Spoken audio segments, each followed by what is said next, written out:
हाथ तो बड़ी संरचना होती है, ठीक है ना, जिसके अंदर क्या होगा, लगभग मूलाभास और तनी जैसी स्थिति देखने को मिलती है। मुख्य अक्ष और इसके अलावा शाखाएं देखने को मिलती है। जो शाखाएं होती है वो कैसी होती है, सीमित और असीमित प्रकार की होती है ना। फिर उसके बाद कारा की संरचना में हमने देखा कि कारा में मुख्य बात क्या है, मूलाभाग जो होते हैं उनमें क्या होता है, तिर्यक पट पाए जाते हैं। इस वजह से वो द्विभाषी हो जाता है, दो भागों में द्विभागी। समझ आई बात? यानी कि हर जगह यही होगा, ये निकला, इसके फिर एक तिर्यक की वजह से दो और निकले। समझ आई बात? इस तरीके से करके फिर मुख्य अक्ष होगा, और मुख्य अक्ष होने के अलावा क्या होगा,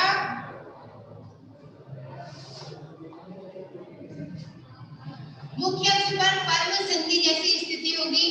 पर्व संधि की जो किनारे वाली कोशिका होती है, परिधीय कोशिका, वो क्या करेगी, विभाजन, और विभाजन के फलस्वरूप पहले एक कोशिका बनेगी, फिर वो दो कोशिकाएं बनाएगी, नीचे वाली कोशिका पर्व में बदलेगी, ये तो था। और ऊपर वाली कोशिका न्यूक्लियर बनाएगी। न्यूक्लियर मतलब मादा संरचना, है ना, जिसके अंदर ये स्थिति होगी।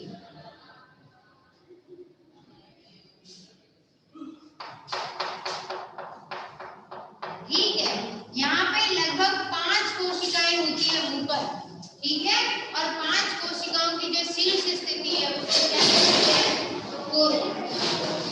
ठीक है, कोरोना। उसके बाद क्या होगा, यहाँ से कोशिका विकसित होगी, वो वृंत का काम करेगी। क्या काम करेगी, वृंत बनाने का, और वृंत के अलावा एक कोशिका और बनेगी, और फिर उसके चारों तरफ क्या होगा, 8 कोशिकाएं जो है इस तरीके से लगभग क्या कहलाती है, शील्ड कोशिका, जो कवरिंग देने का काम करेगी। इस गोल गोल संरचना को क्या कहते हैं, ग्लोब्यूल। और ग्लोब्यूल क्या करता है, पुंजधानी का काम करता है। ठीक है, उसके बाद क्या होगा, इसमें यहाँ जो कोशिका है ना, यहाँ ये जो शील्ड कोशिकाएं थी, शील्ड कोशिका क्या करेगी आगे, ये कोशिकाएं जो थी वो ऐसे संरचना बनाएंगी, है ना, आगे की तरफ बढ़ेंगी। तो सेंट्रल एक कोशिका ये हो गई, दूसरी तरफ ये जो सेंट्रल स्थिति है उनको क्या बोलते हैं, कैपिट्यूलम। ठीक है, और इधर जो यहाँ से जो तंतु निकलेंगे उन्हें क्या बोलेंगे, पुंजधानीजन तंतु, है ना। और इसके अलावा दूसरे जो तंतु है वो तो केवल सहायता करने के काम में आएंगे, ये तो पढ़ा था। फिर ये जो तंतु है उसमें होगा क्या, तंतु के अंदर कोशिकाएं होंगी, है ना, बहुत सारी कोशिकाओं से तंतु बना होगा। हर कोशिका पुंगणु की तरह काम करेगी, पुंजधानी की तरह काम करेगी पहले, और फिर पुंगणु में बदल जाएगी। पुंगणु की संरचना जो होगी वो कुछ इस तरीके से होगी, सर्पिल और लंबवत, द्विकशावी स्थिति है। ठीक है ना, एक कशा भीतर एक कशा भीतर। अब ये पुंगणु फट जाएगी, फटने के बाद क्या होगा, पुंगणु मुक्त हो जाएगी। मुक्त होने के बाद कहाँ जाएंगे, न्यूक्लियस के अंदर। न्यूक्लियस की संरचना क्या है, कैसे बनी है, वो पढ़ेंगे। ठीक है, तो लास्ट जो अपन ने लिखा था वो क्या था, पुंजधानी तंतु और पुंगणु का निर्माण लिखा था। शील्ड कोशिकाएं, फिर क्या बनती है, मेनोब्रियम कोशिकाएं, और क्या बनती है, कैपिट्यूलम कोशिकाएं, है ना, यही तो पढ़ा था। आगे लिखो इसमें, पुंगणु का विमोचन। पुंगणु के निर्माण की जो क्रिया है उसे क्या कहते हैं, पुंगणु जनन। लिख लो भले, स्पर्मेटोजेनेसिस, स्पर्मेटोजेनेसिस, क्या लिखो, पुंगणु निर्माण क्रिया।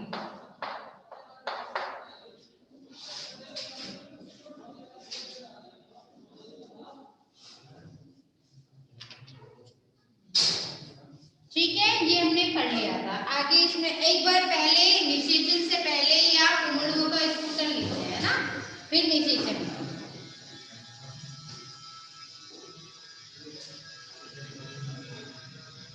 तो लिखिए इसमें, पुंगणु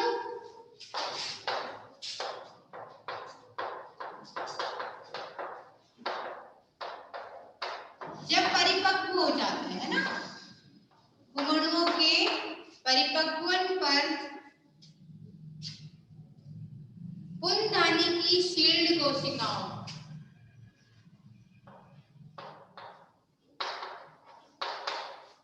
पुंधानी के चारों तरफ क्या है? शील्ड कोशिकाएं।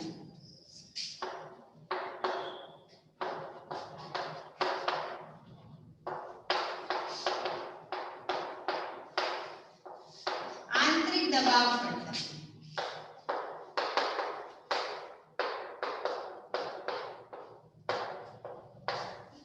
है ना? समझ में तो आ रहा है ना? देखने में दिक्कत नहीं हुई? ठीक। Last bench. Yes ma'am. तो लिखो अब इसमें, शील्ड कोशिकाओं पर आंतरिक दबाव पड़ता है।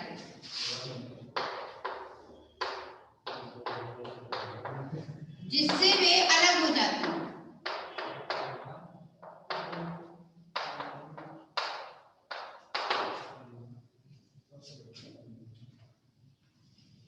और उसकी वजह से क्या हो जाएगा? पुंधानी में दरार पड़ जाएगी।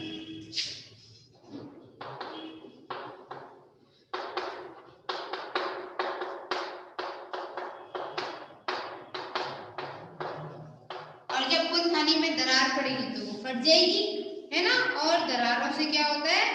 पुंधानी गुहिका से जल में मुक्त हो जाते हैं कुमण।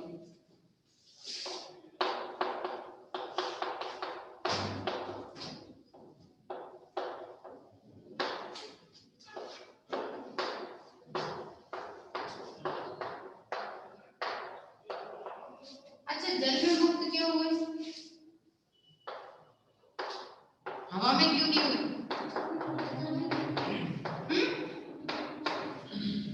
सही बोल रहे हो, बोलो। क्योंकि कारा रहता है जल के अंदर, वो है ही जल में निमग्न है कि नहीं है? कारा पानी में डूबा हुआ है, तो जब फटेगा तो कहाँ निकलेगी वो कुमण उतर के? सब पानी में ही तो निकलेंगे, हवा में आएंगे कहाँ से? क्या हुआ? क्या लिखा है? आंतरिक दबाव पड़ता है। हाँ, अंदर की तरफ से दबाव पड़ेगा, कोशिकाएं बन गई ना बहुत सारी, तो बाहर की तरफ धक्का देना शुरू कर देगी। ठीक है? अब जैसे आप बहुत सारे हो गए इस कमरे में, तो क्या होगा? धक्का देना शुरू कर दोगे ना, गेट के बाहर निकलने के लिए कंडीशन क्या होती है? सी बहुत सारे कुमण जब बन जाते हैं तो शील्ड कोशिकाओं पर आंतरिक दबाव बनाना शुरू कर देते हैं, अंदर की वजह से फिर उसमें दरार आ जाती है। ठीक है? और दरार आने की वजह से क्या होगा? तो आगे लिखिए ग्लोब्यूल का विकास। मेडिकल मिटा दो।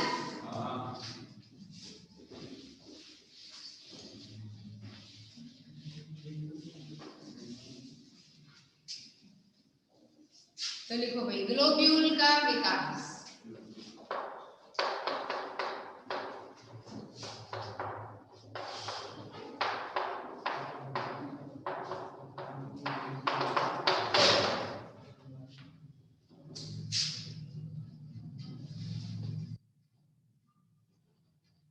देखो, निश्चित वृद्धि की शाखा पर या सीमित वृद्धि की, एक ही बात है।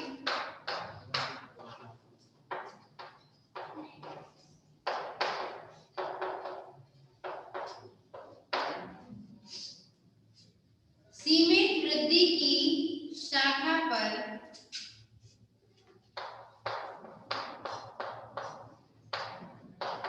पर्व संधि की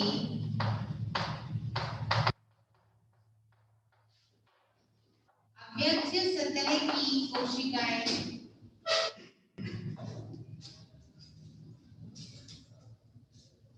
अव्यक्ष सतह की, ऐसे लिखो, परिधीय कोशिका, परिधीय कोशिका परिणतिक विभाजन करती है। परिणतिक मतलब परिधि की ओर करेगी, एक फिक्स डायरेक्शन।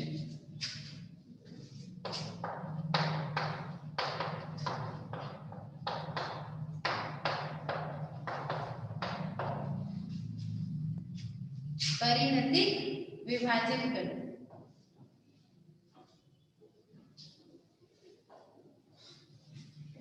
और विभाजन में कैसा विभाजन होगा? समसूत्री या अर्धसूत्री? समसूत्री। और समसूत्री से क्या होगा, इससे दो नई सेल्स बनती है।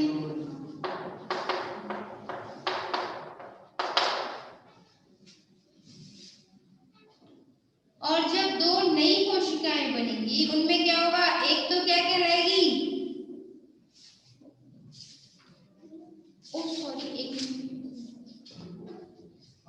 ग्लोब्यूल का विकास क्यों हुआ, ये तो न्यूक्लियल का विकास होगा ना, क्योंकि ग्लोब्यूल तो पढ़ लिया ना हम लोगों ने।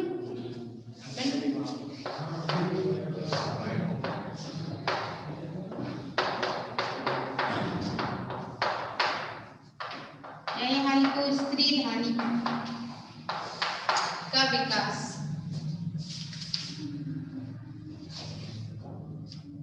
न्यूक्लियल का विकास।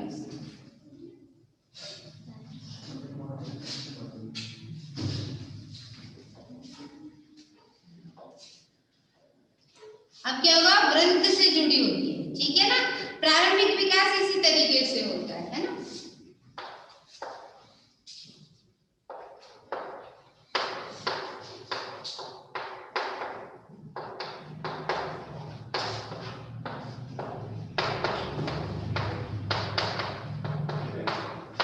उभय लिंगाश्रयी जातियों में न्यूक्लियल ऊपर की ओर और ग्लोब्यूल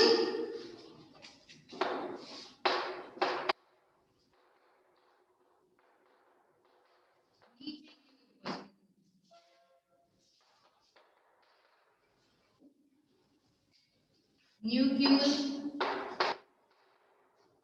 ग्रंथ द्वारा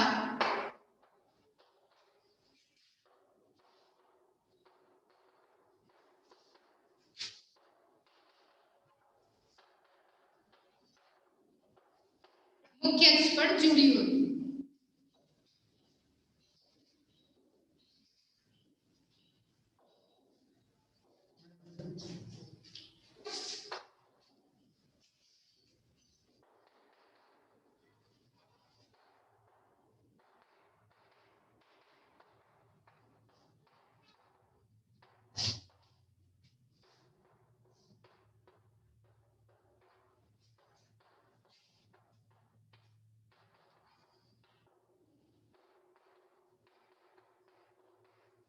क्या होगा, प्रचुर मात्रा में स्टार्च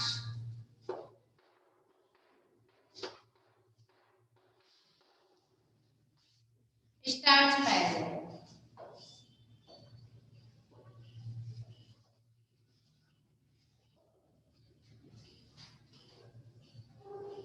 और जो केंद्रक होता है उसे क्या बोलेंगे, रिसेप्टिव स्पॉट, है ना। शिखाग्र पर एक कचाव क्षेत्र होता है।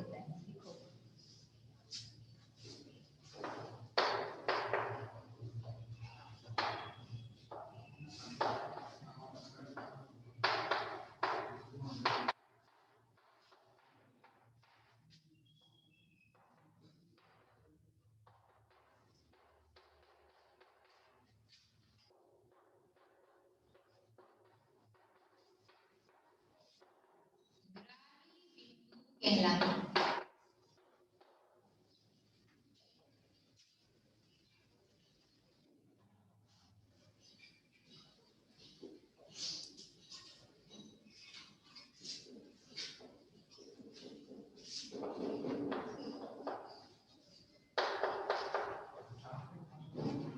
कचाव क्षेत्र होता है, यानी सघन जीव द्रव्य वाला हिस्सा होता है। न्यूक्लियल के चारों ओर कोशिकाएं होती हैं।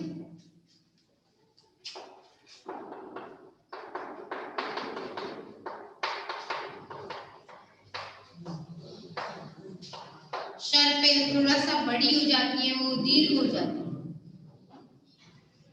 लंबी दक्षिणावर्त सर्पिल कोशिकाएं होती है।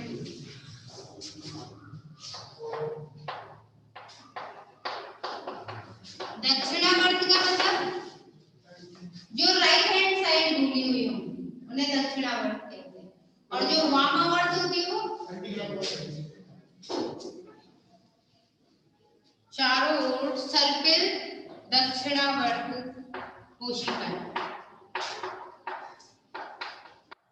क्या कहते हैं? नलिका कोशिकाएं कहते हैं। जैसे उसमें तो क्या कहते हैं? शील्ड कोशिकाएं, और यहाँ कहते हैं नलिका कोशिकाएं कहलाती हैं। नलिका सेल्स या ट्यूब सेल्स कहलाती हैं।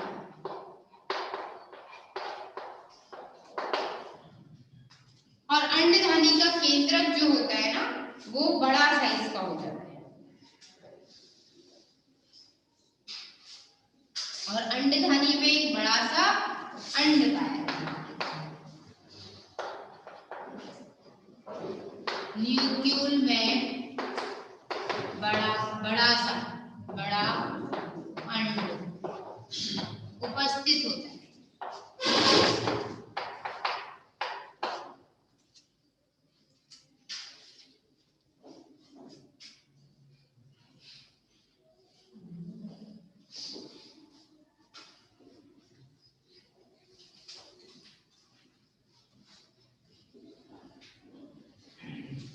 लिखा?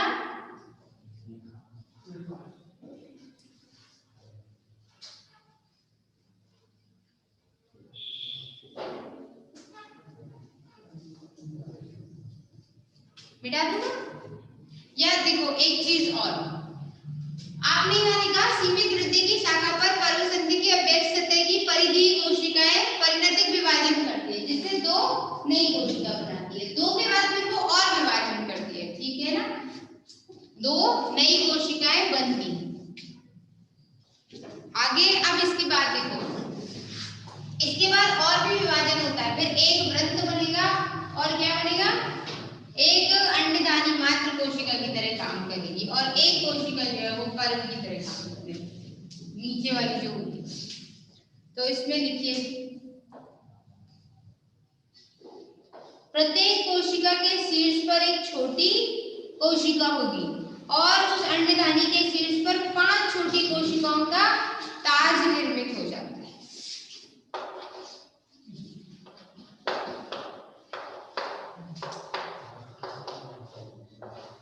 नलिकाकार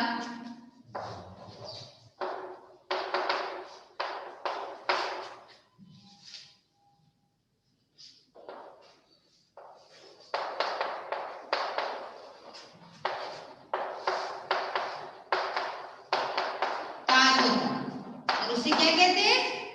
कोहरून।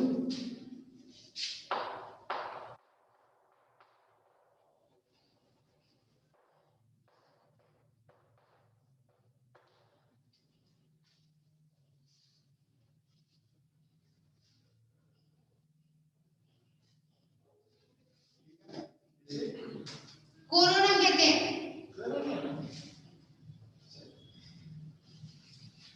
और ये गो कोरोना कहने से नहीं जाएगा, ठीक है? आगे लिखिए इसमें,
अंडदानी प्रारंभिक कोशिका, फिर उसमें और विभाजन होगा वृंत कोशिका,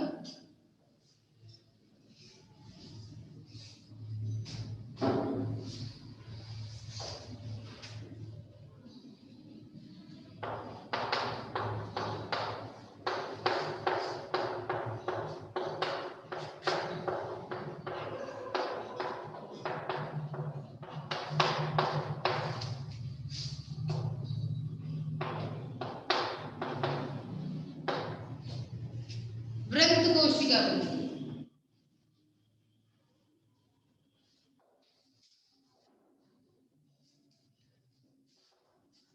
पहले नीचे की तरफ वृत्त कोशिका बनेगी, उसके अलावा क्या बनेगी, एक बनती है पर्वसंधि कोशिका, और इसके अलावा क्या बनेगी उसमें अंडधानी मात्र कोशिका।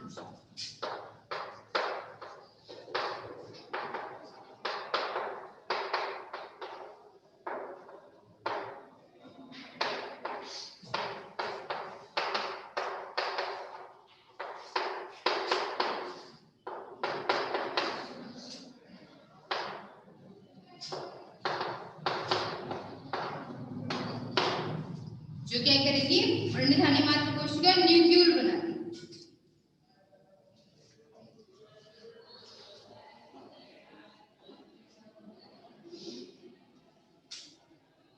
और अंडधानी कोशिका के आकार में वृद्धि होती है और क्या बन जाता है, एक केंद्र की अंड। आगे लिखिए,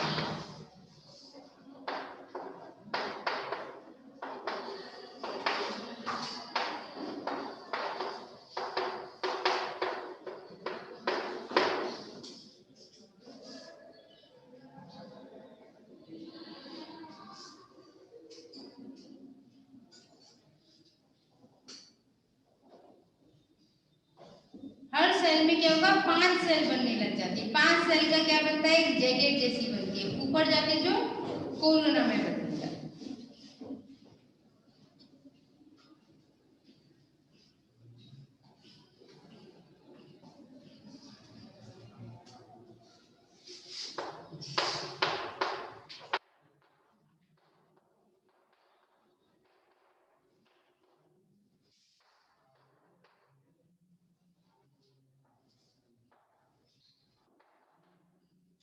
और ये तो लिखवा देना, नलिकाकार कोशिकाएं होती है और उसके चारों तरफ क्या होगा, बंधे कोशिकाएं होती है। आवरण जो होता है वो हमेशा बंधे प्रकार का होता है।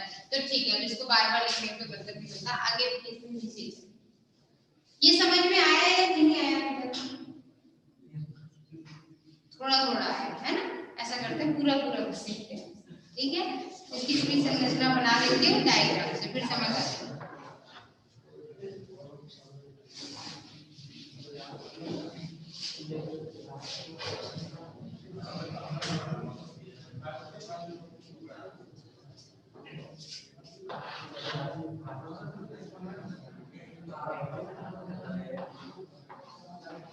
बताओ, उन्हें भी नहीं आ रहा है।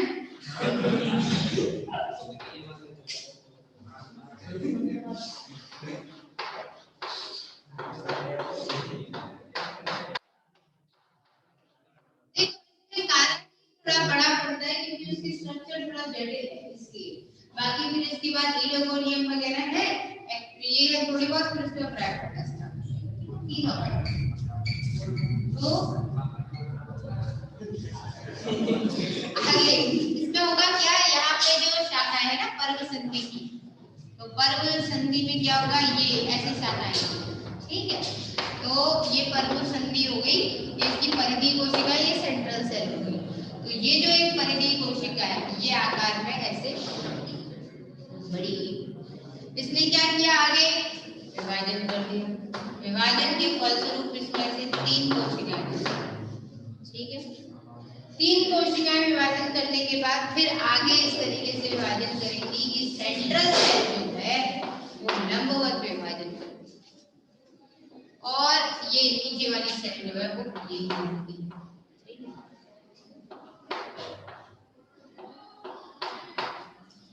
अब इनमें होगा क्या, जो ऊपर वाली सेल है वो क्या कहलाएगी, अंडधानी मात्र, अंडधानी मात्र। हाँ और क्या, हाँ ड्रॉ कर रहे हैं इसको।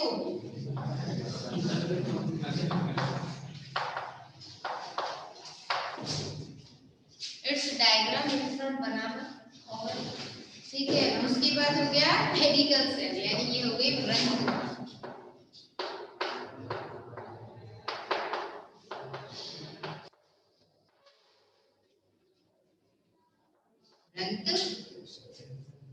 अब जो ये पर्व कोशिका है ना, इधर ऊपर जो थी क्या थी, उडोगोनियम ओवोनियल मदर सेल यानी कि अंडधानी मात्र कोशिका।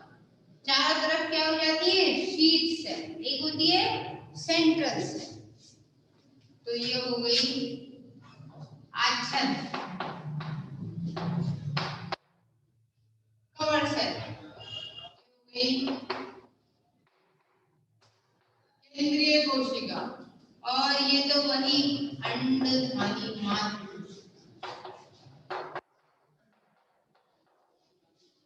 और ये जो है वो क्या हो गई ग्रंथ।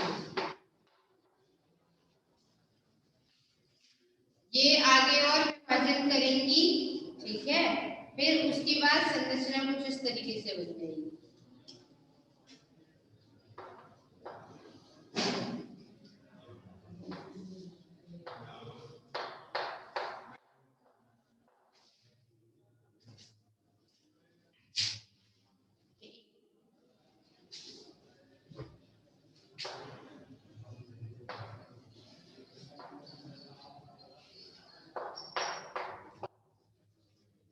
फिर आगे और विभाजन करने लग जाएंगे।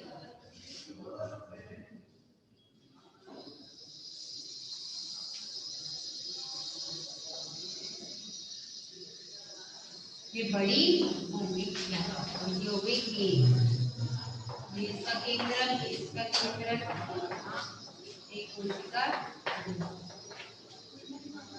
हम आप लोग कर रिजॉइन कर